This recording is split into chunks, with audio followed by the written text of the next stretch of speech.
As you can probably see, the back tyre on Sue's bike is pretty flat, and I don't think I'm going to be able to get away with just pumping it up anymore, although I've done that a couple of times. So we're going to have to take the inner tube out and see if we can do a puncture repair.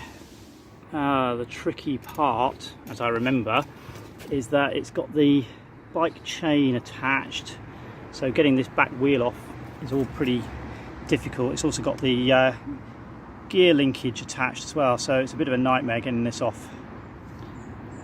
Well, that's half out, and enough actually, I think, to be able to get the inner tube out. So I'm going to leave it at that point and try and take the inner tube out.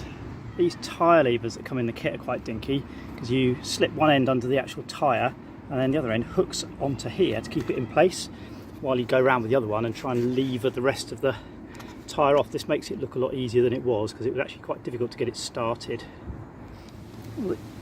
The inner tube is supposed to just push through like that. It needed a little tap with a hammer to get it started, and there we go, that's the inner tube out.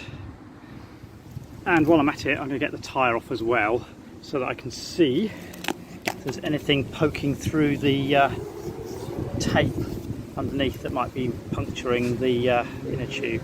So we're going to pump it up, get a bit of air in it, and see where the air is coming out. I can't hear any obvious hissing noises or sounds or anything like that, or feel anything. But, oh, actually, this bit looks a bit scuffed, and I don't know if you can see that, but just there's a little spike, some kind of thorn, which, when I take it out, there's a very definite hole underneath that. Okay, so that's probably the cause of the puncture, but I'll just check it out in a bowl of water and see if there's anywhere else that bubbles are coming up. Well, there's some definite bubbles coming out there.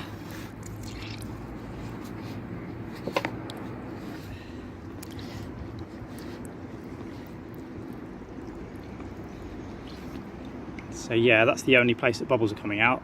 So that's where I've got to put the repair patch. Well, judging by the code on this glue, this kit is about 14 years old, and the glue has long since dried up and gone. But I have discovered I can use this contact adhesive instead. In the kit there was also this crayon, which I think you're supposed to draw around the hole, and then this chalk, which I've never really used, not sure what it's for. I think it's for buffing up the surface after you've put the glue on and set everything, to stop it sticking to the inside of the tyre. So the only useful things left in it are the tyre patches and these tyre levers. I also need some sandpaper to buff up the inner tube so that the glue will stick properly. Well, the hole is just there where the end of my thumb is, and I've buffed up the surface so it's a bit rough, so the glue will stick. So I'm going to put some glue on there, leave it to go a bit tacky, and then I'll stick the patch on top. And I'm going to try and stick the patch on while the inner tube is reasonably inflated, so that when it's in its normal situation it won't be under too much kind of unusual tension. Well, that's the patch in place. I'm just trying to press it down with my thumb.